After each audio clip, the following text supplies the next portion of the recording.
Good morning. Good morning. My name is Steph Tacey, and I'd like to welcome all of you to Heritage Universalist Unitarian Church today. I love that we are together here this morning. You know, we're just like the UU hymn, one light through many windows. We have light coming from everyone here in the sanctuary, from the Zoomers, and even from the light of future viewers of the recorded video of this service. We bring and share the light of universalism's love, and that is the spirit of this church family. Together, we honor, encourage, and celebrate the diversity that is the interdependent web of life. I offer a special welcome to any first-time visitors. We're so glad you're here with us today. And I invite you to sign our guest book in the lobby if you haven't already done so. This morning's greeter from the Board of Trustees is Jamie Castle, who is at the back doorway. Wave, thank you. And they will be glad to answer any questions and give a tour of the building if you'd like one. You'll notice we are a thriving community. All anyone has to do is look at the back of the order of service to see that we have a lot happening here at Heritage. One very important event is the congregational meeting for members, which is being held immediately following today's service. So if you're a member, please stay, or if you have to leave, log in on Zoom to hear from our board and vote on the expenditure they are proposing. Also, our annual Fall Fest and auction fundraiser is coming up this Saturday, September 21st. We all know this is a huge fundraiser for us, and it is so much fun. Meredith Meyer will be available in the Great Hall after church to sign people up to volunteer. She just waved. And I need you to know, we are very short still on volunteers, so please, please, please step up and be a part of all of this fun. And now we turn our attention to this morning's worship service. Our senior minister, Reverend Bill Gupton, is here to speak with us today about the future. Our future, his future, our church family's future. And it's as bright as the sun shining outside this beautiful morning.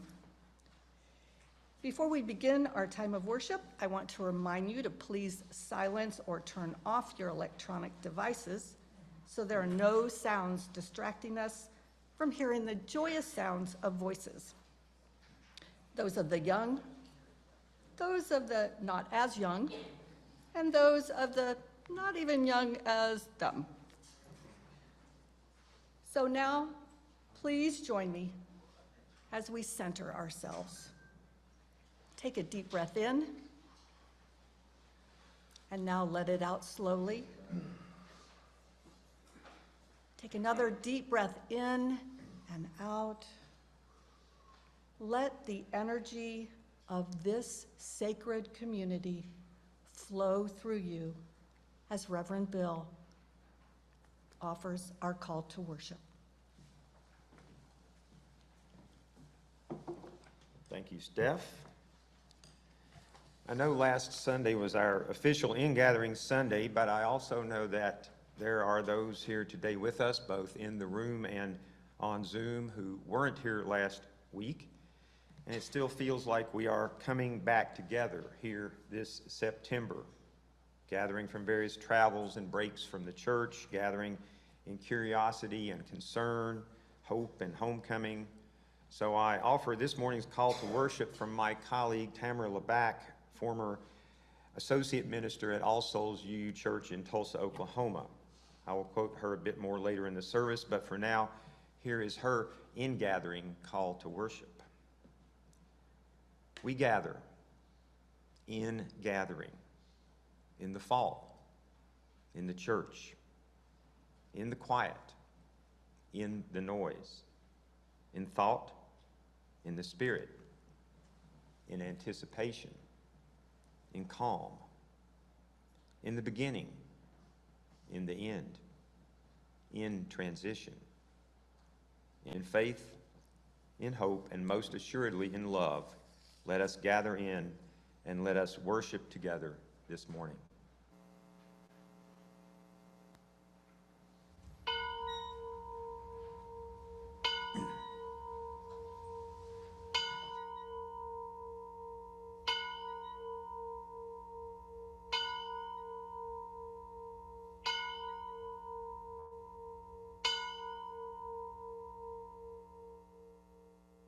As you're willing and able in body or in spirit, I invite you to rise as we sing our hymn of invocation, invoking our connection with the divine and with one another, where after all the divine also resides, to be followed by our congregational covenant.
By this covenant, we affirm that love is the spirit of this church, the quest for truth is its sacrament, and service is its prayer, to dwell together in peace, to seek knowledge and freedom, to serve humankind in fellowship, to the end that all souls shall grow into harmony with the divine. Thus do we covenant with each other and with God.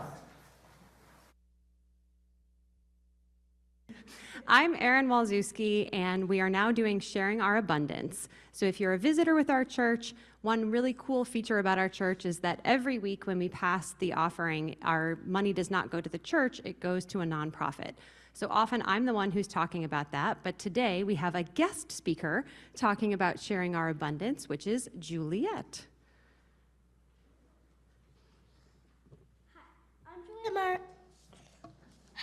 I'm Julia Meyer, and I'm 8 years old. All of our offering money today will go to Interparish Ministry, or IPM.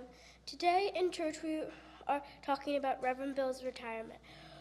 When we think about retirement, we also think about the next generation. That's why we thought it would be a great idea for Sharing Our Abundance to be done by a kid. Luckily, I am a kid. As a kid, I know that some things change and some things stay the same. Next year, our minister will change, but lots of things will stay the same. People will keep needing to eat. We will keep donating to the IPM. IPM will keep helping people who need food, and we will keep feeling connected to our neighbors and to each other. If you are on Zoom, the link to donate is in the chat. Thank you for helping the IPM Food Bank.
Zoomers could hear Lacey. We could not. And that's where we're at right now. So we're going to proceed now and sing our children off to their morning activities by singing the Reed Children's Benediction.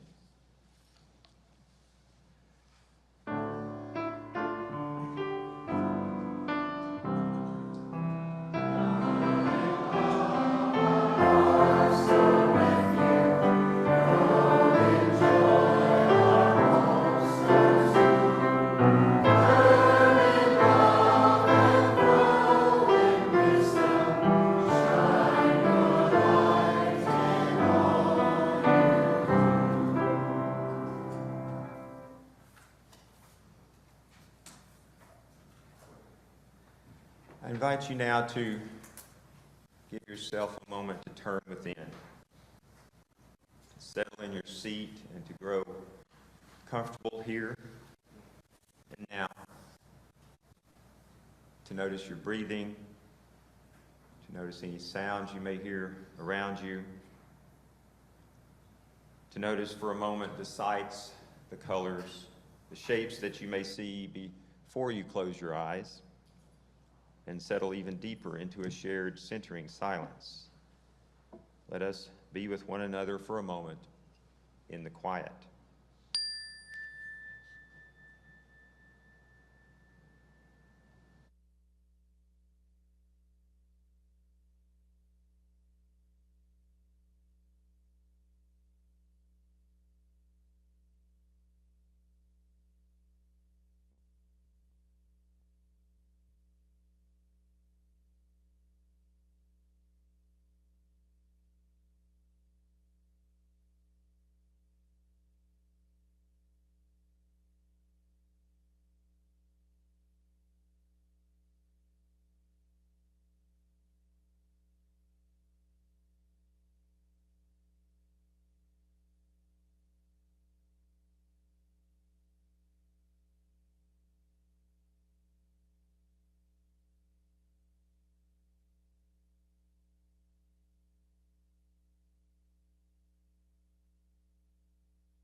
Amen. So give yourself a moment to return, just as gently as perhaps you settled in previously. Notice once again the sights, the colors, the shapes, and the dear souls all around you. Notice your breath and your body. And now I invite you to direct your attention to the screen and to join your voices with others as we sing our response to this time of centering silence, remaining seated, a hymn called From All the Fret and Fever of the Day.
returning to the world once again, returning to this sanctuary or to the Zoom space, returning to this church community that we hold dear, far-flung as it may be. I offer you the following reading from Reverend Beth Dana, Minister of Faith Development at the Unitarian Universalist Church of Dallas, Texas. A church is not a building. Our online members know that well. A church isn't the steeple, which is a good thing because we don't have one of those. And get this, a church isn't the minister. That would be asking too much of one or even two human beings. So whenever I'm talking with folks and they refer to the church, as in the church should this, or I love that the church is that, I often ask them for clarification. What do you mean by the church? Do you mean the institution as a whole? Do you mean the people? And perhaps more importantly, do you include yourself in whatever it is that you mean when you say the church? In religious communities of all kinds, not only Unitarian Universalists, the church is understood to be both the people and the ministry that we do together. We are the church. We are the living stones upon which we create over and over again a house of worship, a house of welcome.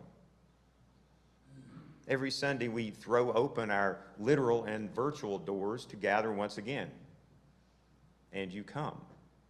Now here I'll skip from Reverend Dana for a second and I'll say, and you come 2 or 3 minutes after 10:30. And the sanctuary gets very full. But you come. Now I'll go back to her.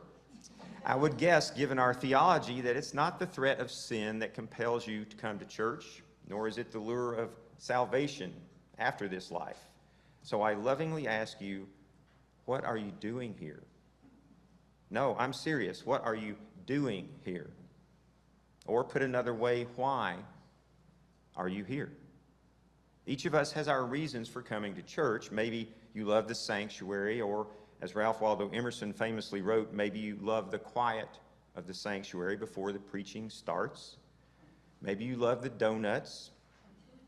Maybe it's an opportunity to gather with friends or simply something special that your family does together each week. Perhaps you come to church for inspiration or for a moment of peace and pause when you're feeling weak. Maybe church offers a reprieve from loneliness. Or maybe you love the mission and the values that we promote and embody together. Whatever the reason, and there are many, just remember this. We are the church. You are the church.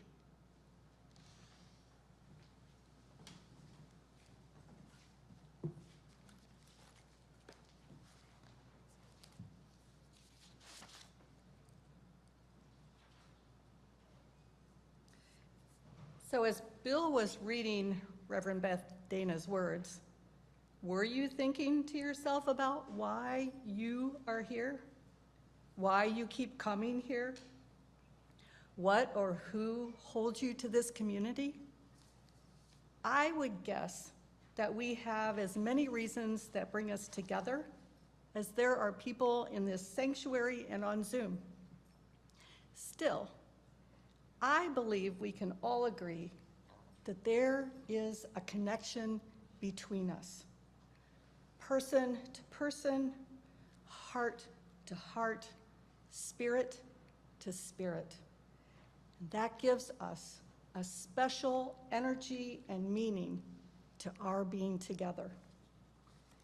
And it's during this particular time in our service that this connection becomes so apparent. We take time to pause and open ourselves up to each other during Candles of Community. It's a special tradition we hold dear. It's the time during our service when we are invited to share our dreams, our sorrows, and our joys, knowing that we will be heard and embraced. Zoomers, the chat is now open to type a joy or sorrow, and I will read them after everyone in the sanctuary has had a chance to share. Reverend Bill will light a candle on our altar for each candle request. And please remember that you can always come up and request that a candle be lit in silence for you. And our birthday jar is available for all kinds of anniversary wishes.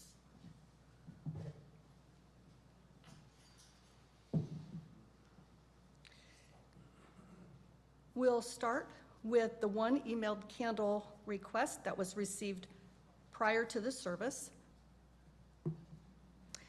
And we light one final candle whose flame shines love on all the joys and sorrows that are held silently in our hearts.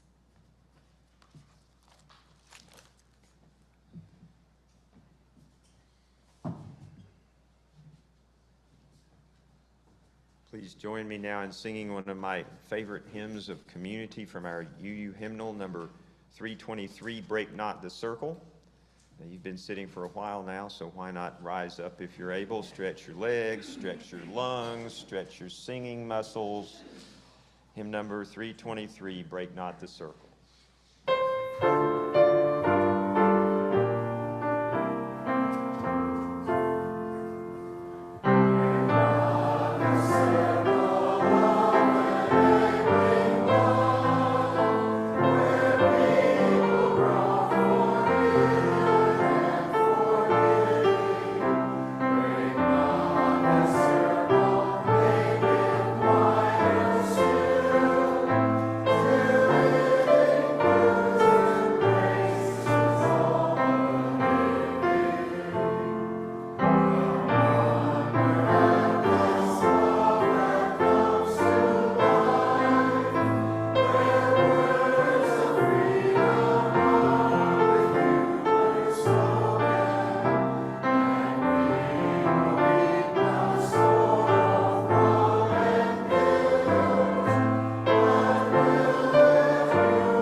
If you worshiped with us last Sunday, or if you received my letter in the mail last week or read my email announcement, you will recall that I promised to share more with you this morning about my decision to retire from the ministry this coming spring.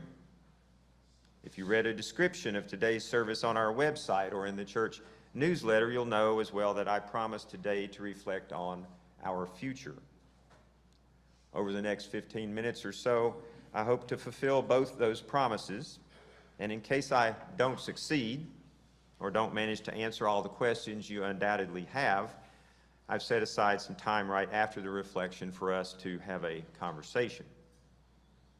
Of course, any fruitful discussion of the future must start with some background, with a thoughtful and realistic consideration of the past. And so that is how I will start.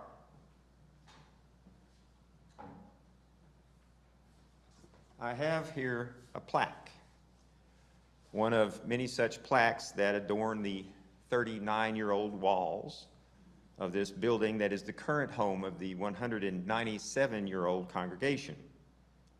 This particular plaque lists every minister that we know of who has served this church. It actually says here, faithfully served this church, and I like to believe that is what I've done. It's what I've always tried to do.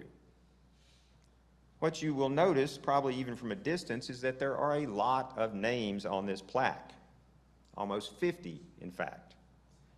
So the average tenure of a minister in this congregation over nearly 2 full centuries is just a little over 4 years. Upon closer inspection, however, you will see that since 1975, which in a few months will be 50 years ago, there are 3 heritage ministers who have served 10, 12, and 22 years respectively. I'm the one at 22 and counting. By next spring, it will be 23, which is, I think, plenty long enough for any one church to be served by any one minister. I'll put this back. To offer some perspective, when Heritage called me to be your minister back in 2002, the nation and the economy were still reeling from the September 11th terrorist attacks. But you may also recall that we were pretty united as a country and as a culture at that time. Not so now. That year, 2002, the cost of everything from a gallon of milk to a new car was about 75% less than it is today. Xbox, PlayStation, and the Motorola flip phone were all new and the rage. 2002 was the second hottest year on record, but since then there have been 19 hotter years. Like I said, some perspective. And here's a little bit more. In 2002, George W. Bush was president. Guess who was the president of Russia? Vladimir Putin. Did I mention that I've probably served long enough as your minister? Which is not to make light of the seriousness or significance of my decision to retire from the ministry. I will tell you with all honesty and with my heart on my sleeve, as it often is, that I have shed tears, paced the floor, sat alone here in this sanctuary in deep prayer, and probably driven my family to distraction as I slowly but steadily came to the conclusion that I was not going to, and should not try to, stick around long enough to be your minister at the bicentennial of this beloved congregation, which, as some of you know, had been my hope. I had long dreamed of retiring after the church's 200th birthday and after my 25th year as your minister. I do so love rounded numbers and numerology.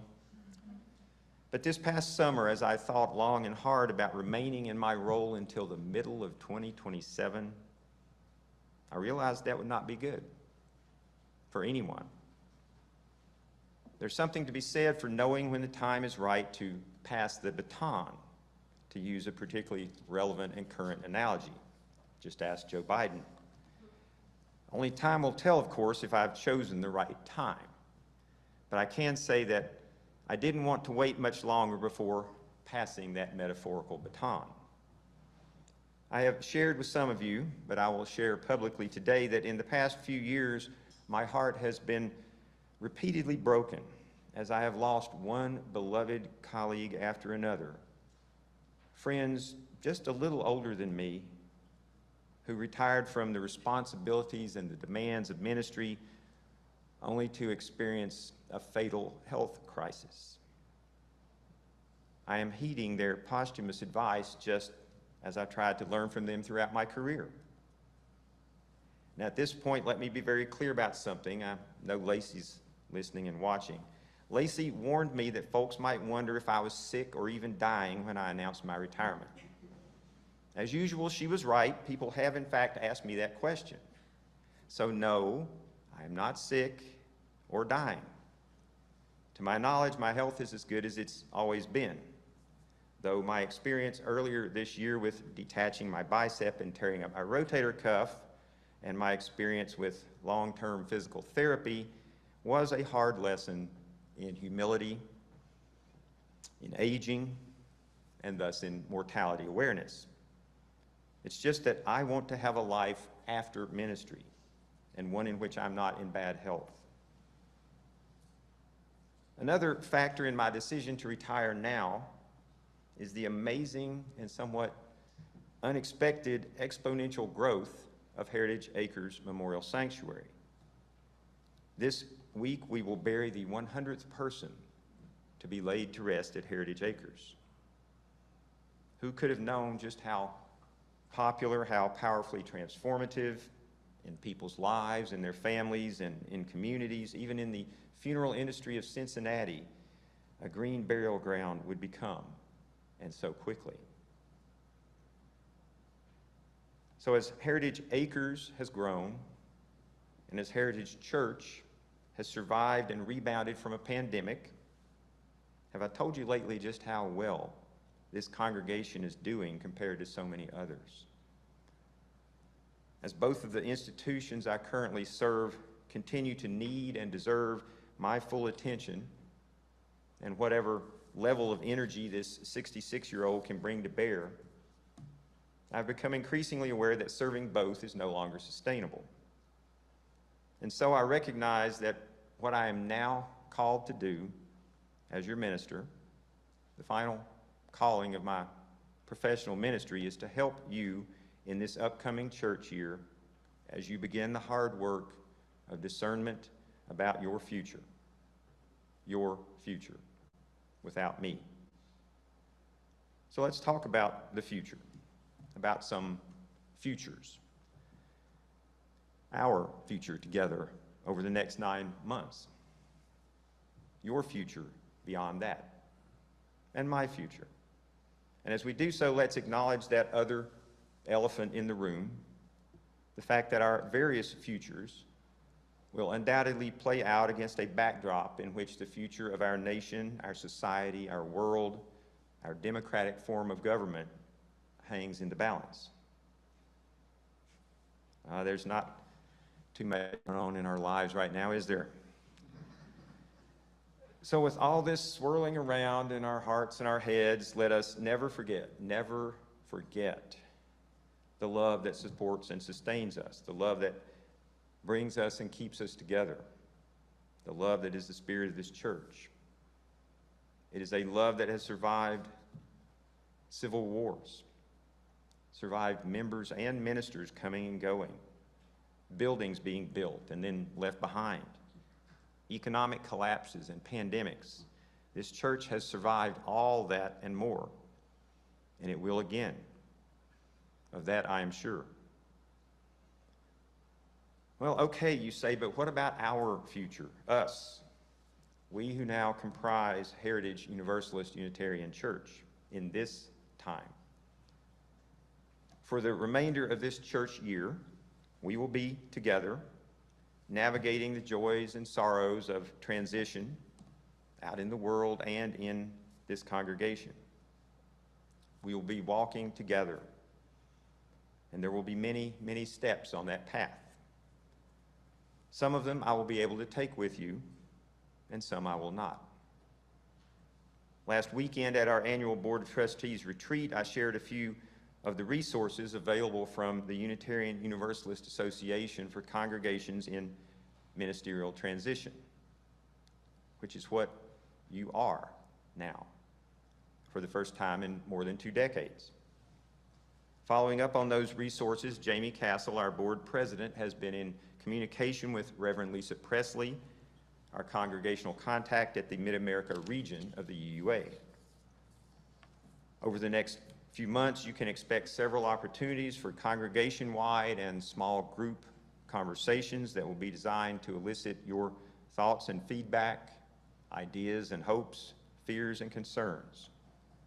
The leadership of the church will conduct surveys and invite you to take up volunteer service, including on the inevitable committees that will be formed to guide the discernment, decisions, and transition process. There are many potential options, many possible paths, and it will be up to you to decide what road to follow next.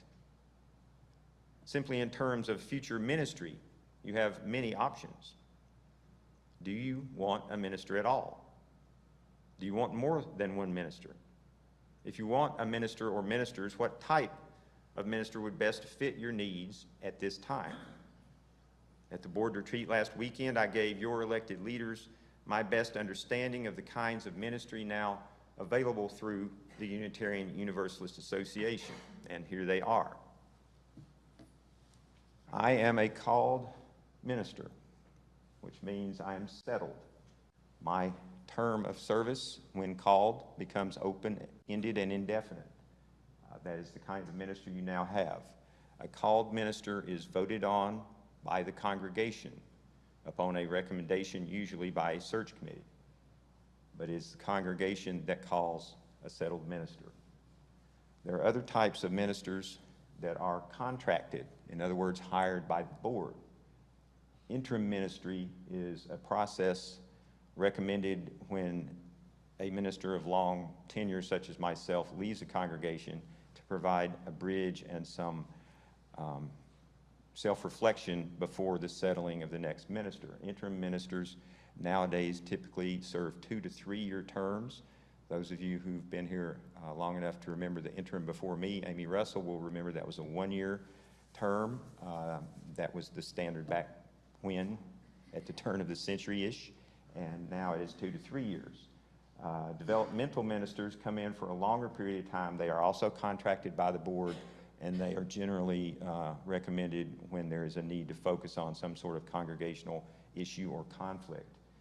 And then there are also contract ministers, which are just usually short 1-year contracts for various situations that a church may find itself in that either cannot or does not want to pursue the more longer-term options. So did I mention that there are many options? And there's probably even more beyond what you see here. Did I say that this will be a year of important decision-making and discernment, which will shape the future direction of this beloved church? Yes, our last year together, well, it certainly won't be boring. It will be full of challenge and excitement, change and opportunity, and yes, let's name it worry and anxiety. But the good news is you are in good hands. Your board is on this. Others will step up as well. Hopefully each and every one of you will offer your thoughts and feedback, and you'll do so in the spirit of love that is the spirit of this church. And even as I've now announced my intention to retire from the ministry, I will still be here through the end of May. But at that point, your future and my future will diverge, like the proverbial path in the woods. I will leave one career behind, and I will transition to becoming the manager of one of the country's best green burial grounds. Meanwhile, the ministry of this church will become whatever you want it to become. Others will take up the baton, and you will continue doing what you do best, loving one another and loving, as the old Universalist saying goes, loving the hell out of this world, generation after generation.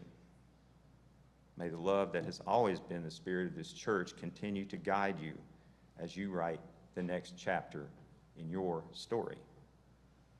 Amen, and I love you.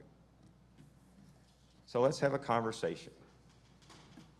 I want to open the floor for anyone here in the sanctuary or on Zoom who would like to ask a question, to respond, to react, to express any thoughts or feelings. Yes, it's okay to have those thoughts and feelings about all this. Steph, will come around with a microphone so you can be heard here in the sanctuary and on Zoom. So please speak clearly into the mic, and if you're on Zoom, Aaron will attempt to let you type into the chat, and I'll see that and read it and respond to that as well. So who would like to start this conversation?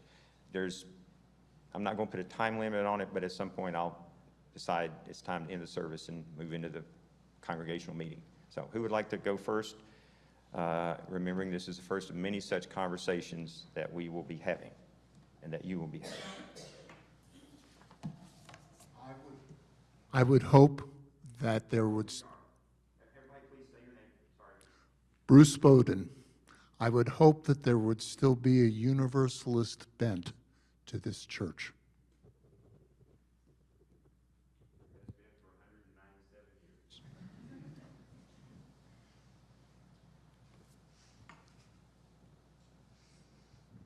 I'm Chris Burrows, and I just wondered if the members of the search committee have been identified yet. Oh, not. So, can everybody hear that? Chris wondered about the search committee and have they been identified yet? That is, we're not, your board's not even close to that yet.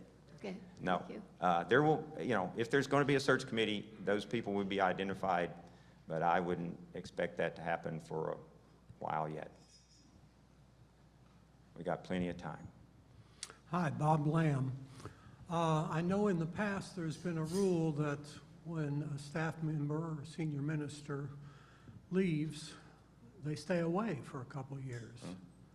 Are you going to follow that rule, or do you need our church? Because our church is always here for you. Thank you, Bob. Again, I'll ask that everybody hear that, because I'm feeling like the mic in here is not super loud. But Bob asked a question I was asked yesterday and asked a few other times in the past week. The recommendation in the standard protocol is that a departing minister stay away for a certain period of time, at least a couple of years, allowing their successors to settle in and to not have to try to be a minister with this ghost around. And yes, indeed, I plan to follow that guidance. It is very wise guidance. Come June, you will not see me, you will not hear from me unless you're involved in the running of Heritage Acres. There are a handful of folks in the congregation who will continue to interact with me in my other job, managing Heritage Acres. But in terms of congregational life, I will go away, and that is as it should be.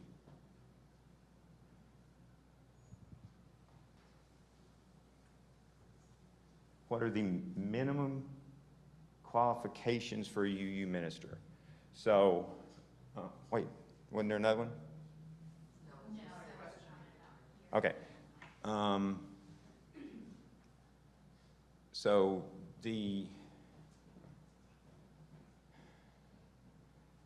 there is a ministerial fellowship committee, which is a committee of the Unitarian Universalist Association that certifies ministers as being available for placement in congregations, in UU congregations.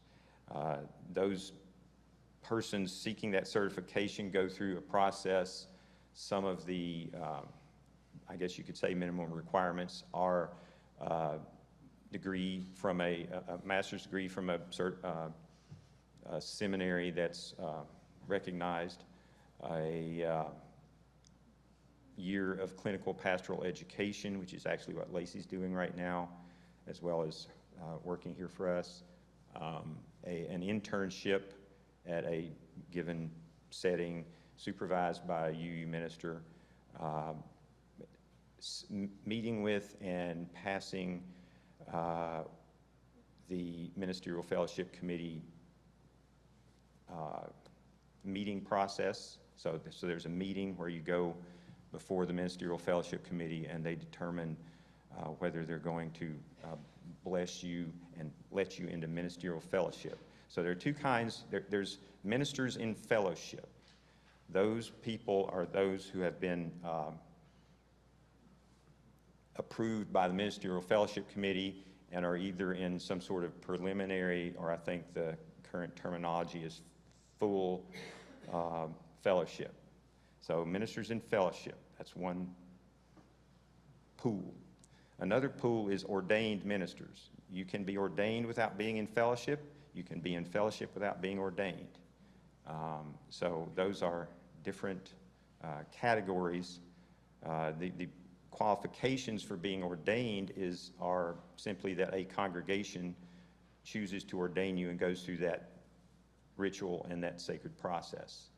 So there are ministers who are ordained but not fellowshipped. There are also folks who are in fellowship who are in, I guess you could say, so early in that process that they're not yet ordained. I can't read the person's face or body language. I hope I answered their question. Ellie. Wait. Ellie Lamb. So we're not dropping the ball of the anniversary, 200th anniversary. So is that part of the mix of choosing a minister, or is that going to go to a congressional, congregational committee? And then the minister will just go along with it. I don't want to lose that I'll hallmark. I don't imagine that you will lose that momentous anniversary. On May 25th, 2027, this church will be 200 years old. There is a committee that's actually been forming in the last few months within the congregation. A 200th, a bicentennial committee is forming, has started talking to each other. So those folks, I'm sure, will recognize that anniversary in appropriate ways.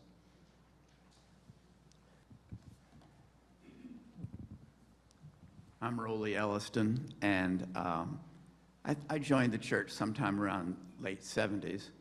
I think Bob Booth, you can correct me on some of the things that I'm about to say.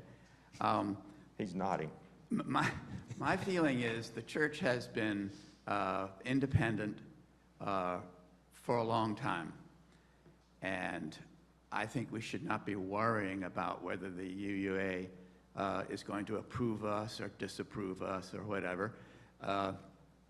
There was a time in the 60s when we as a church decided we didn't want to be part of the UUA, and then we went along with it. Doak Mansfield was hired, as I remember being told, because he was cheap. Not, you know, and which is a terrible thing to say. But the reality was, so was I, by the way. He became a great Unitarian minister as you know, as time went on. So I think it's fair to say that we should feel to do what we feel as a church is best for us. And I think that that's the path to follow. So I want to put in a word on behalf of the UUA. Whereas some things that have been going on concern me at the denominational level. UUA is not the bad guys. There are lots of processes in place that are very good processes, that are time-tested processes, and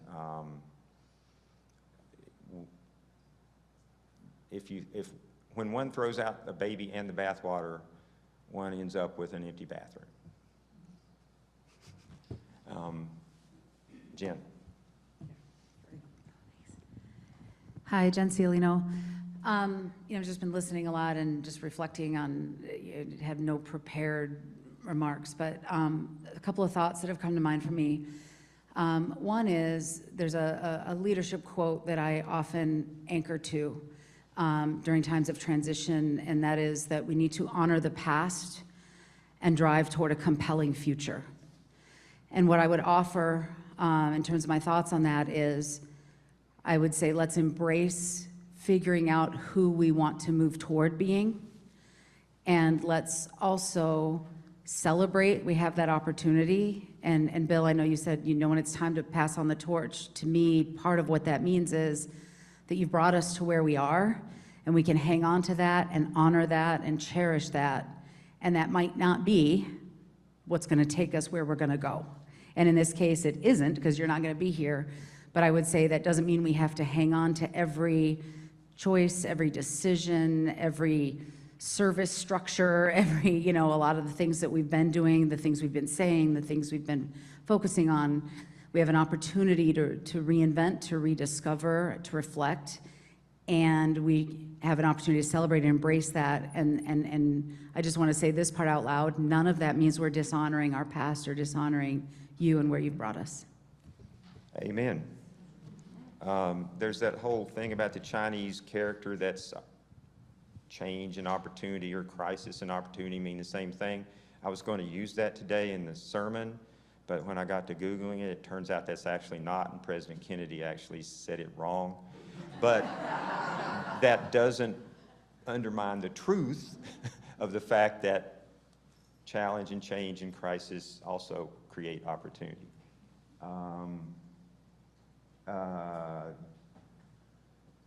Part of the search process, does the board plan to consider if how this church may collaborate with other UU churches and how that might impact the responsibilities of a new minister? I'm going to defer that to Jamie and say it's probably too early to know the answer, really, but Jamie, what are your thoughts on that? The question is, are we going to collaborate more with local churches or the UUA churches in general? Can you repeat the question? UU churches in the region. I mean, we already do that in multiple ways, so I think we would continue to do that. There's committees that get together locally. There's the OWL program, which is the Our Whole Lives Sex Education Comprehensive that we're trying to grow with other churches. So I think we're always looking for opportunity, and I don't think that that is dependent on our minister. I think that's dependent on the congregation and the energy of the volunteers and how much energy they put into that. So I will add that tomorrow I'm having lunch with the other two active UU ministers in town. First Unitarian has a developmental minister. St. John's has an interim minister, and the three of us are lunching tomorrow, which we do every now and then. So those connections happen at the minister level and at the local level through, or at the lay level through the UU Council of Cincinnati and other actions. I'm not seeing any hands up. I'm looking at the clock. I'm knowing that we have a congregational meeting coming up after the service. I'm also, wait, is more stuff on Zoom? Thank you, Valerie. Valerie's happy for me and knows how much Heritage Acres means to me, and she's excited for me. Thank you, Valerie.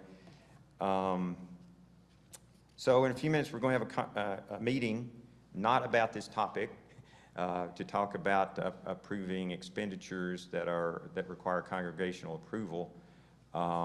There are, by my count, we're probably 12 to 15 people short of a quorum on the property. I will take a look at who all's on Zoom and see how close that gets us to a quorum. There may need to be a few people called up and Zoomed in. My wife could be one of them. But as we come now to the end of the service, I want to sing together one last time this morning our closing hymn, Love Will Guide Us, which is a mantra that the board adopted last weekend and will be a board mantra throughout this year. Love will guide us. And so we're going to begin this singing of this hymn with words that are familiar to you, but you will notice, so you're going to have to follow along on the screen, that later in the hymn I've added some new verses with some new words that reflect this moment in the life and history of Heritage Church. You'll also notice that I'm not going to extinguish the chalice today so that it can remain lit during our congregational meeting. Please rise now in body or spirit and sing, Love Will Guide Us.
remain in the sanctuary for the congregational meeting, which will begin in about 5 minutes.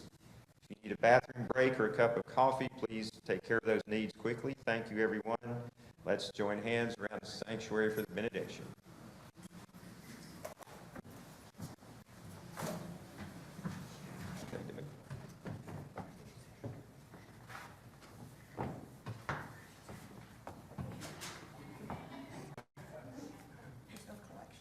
May the Spirit of life, that each of us possesses, flow from one to the other. May it stay with us. And bring us peace and harmony. Until we meet again. Amen. And thank you, Jerry Howard, for those words.